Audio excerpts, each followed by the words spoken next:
right, so we're here back at home in Castle Rock, Colorado. We're finally have a nice weather day. We had snow earlier this week. I think we finally got rid of the snow here yesterday. There's still some snow up on the ground in Boulder, but I expect by tomorrow that should be gone. So today we're just talking a little bit about the race schedule for the last couple blocks. I mean, I raced Galveston and then followed it up with Haines City a week later, and then had 2 weeks before St. George, which is, I guess, going to be the hardest competition or the highest competition field of the three. So just talking today a little bit about why I raced those three races, what I've been doing in between times. I know I've had a number of questions in the comments about what I'm doing to bridge between races and how I'm going about prepping for the next one. And so, yeah, that's the whole purpose of today.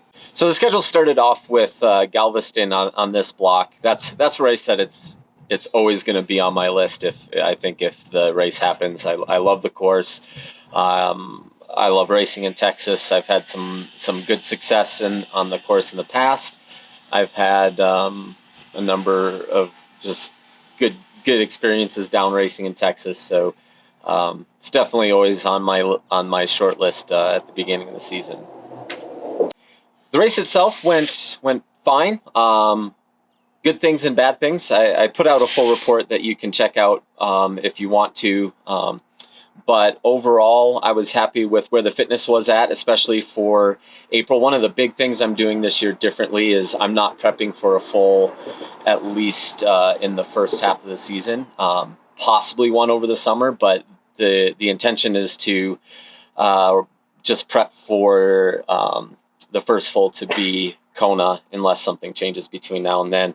So I didn't run as well as I had been running in the past in 2018 and 2019. Obviously, that hurts the confidence a little bit sometimes. I was biking really well in 2019 and into 2020 as well, but I wasn't feeling like I was running well. So this off season, the push has been to find that run again, and it's worked out. I 109 high at Galveston and 110 low or 110 mid at Haines City. So that's been fun. I didn't bike well in either of the races. A lot of that, my back flared up in Galveston, unfortunately. And with just a week between, I didn't really have enough time to get it to properly settle down, especially with all the travel, having to come back here rather than just going straight there. So it just added, 2 extra flights, which, it is what it is. I wasn't going to give up the opportunity to get the fully vaccinated and get that done and get that monkey off my back, but it just added to the travel stress a little bit. So between Galveston and Haines City, Monday I flew back here, went straight to the pool even before I got home. I figured if I came home and settled in, it would be hard to get out the door again.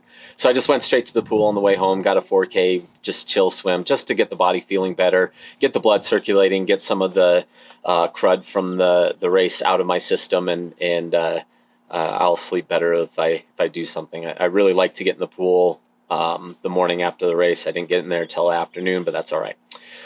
Tuesday was, again, an easy swim, and then since my back was still a little bit frustrated with me, I ran, and usually I don't like to run on that quickly after a race. My quads take a little bit of a beating running the way that I do and as hard as I did during the race, but the body was coming around okay, and I kept it pretty chill, kept it on the treadmill so I could pull the pin if anything felt off, but ran 45 minutes nice and relaxed. And then Wednesday, I put in a pretty hard day. I had a hard swim, hard bike, and then a runoff.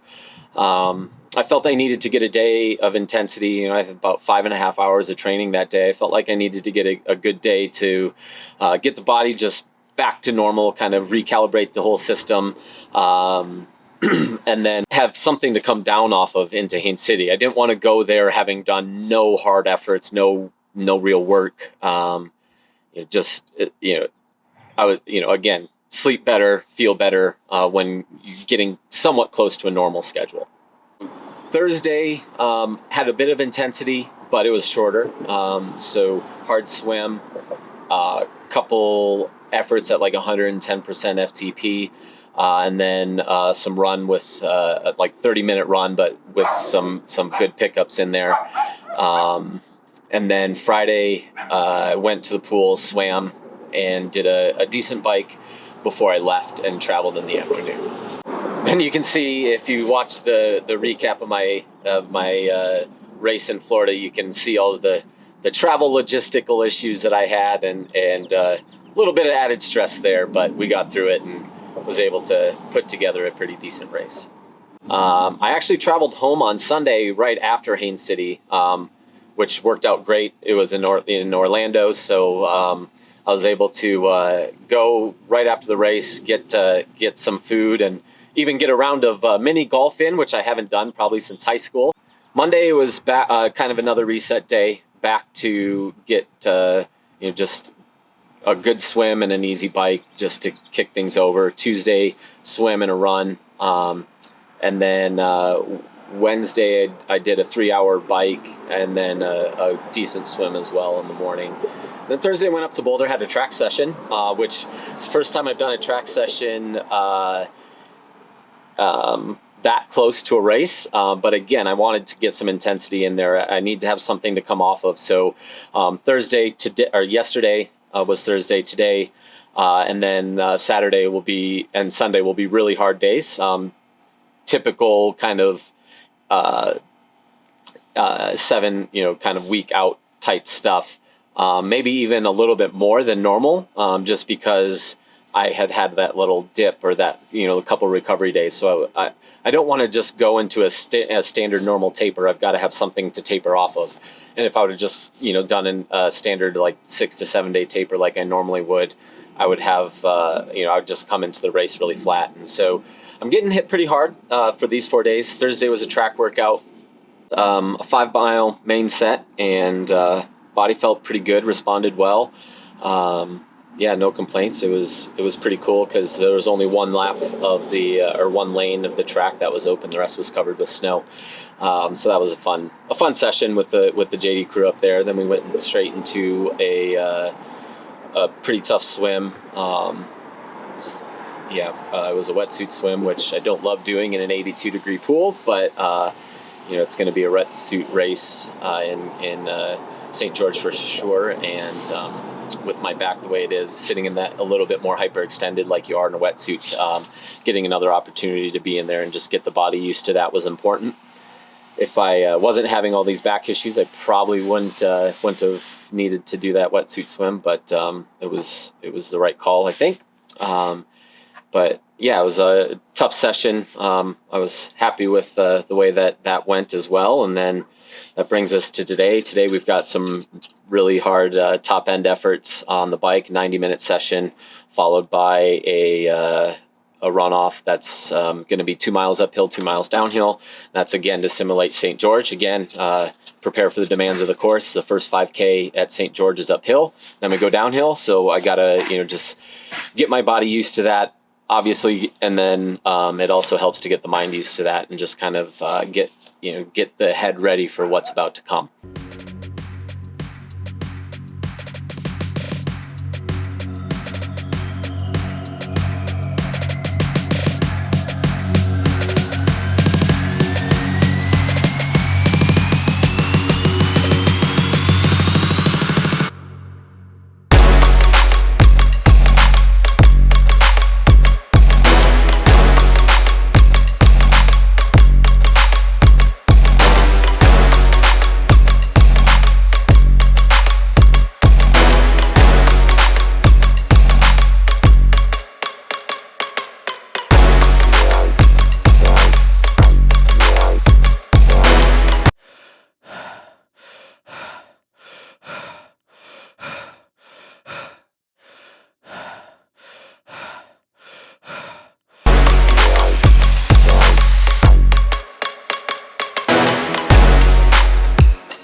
another day of training is in the bag. Swim first thing in the morning. Nothing too tough, just a 4K aerobic set. A lot of long intervals, couple thousands in there, the dreaded thousands where you have to like count. But got through it, no problem.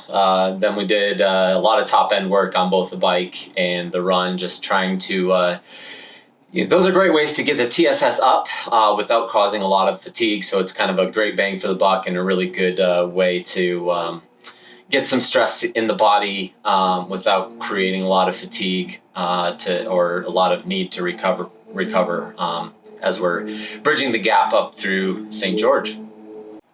So leading into race week, I've got a couple more tough days in front of me. Saturday, Sunday will be pretty tough days, maybe even a little bit more so than I normally would do this close to a race. But again, I had a couple really easy days early on in the week, so that's appropriate.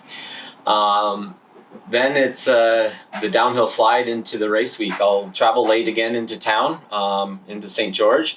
Never been there, so I'm looking forward to driving the course. Maybe try to ride the descents a little bit the day before the race. Just I won't ride the climb, but it'll be good to know what to expect a little bit. Get some course recon there, and then on race day, it's really just going out and having fun and trying to put out the best effort possible. The focus on this one is really just executing a good day and getting some course recon under load for 70.3 Worlds. The goal is to be smart strategically, and then if I do all the things right, tick all the boxes, I'll be happy with the result at the end of the day.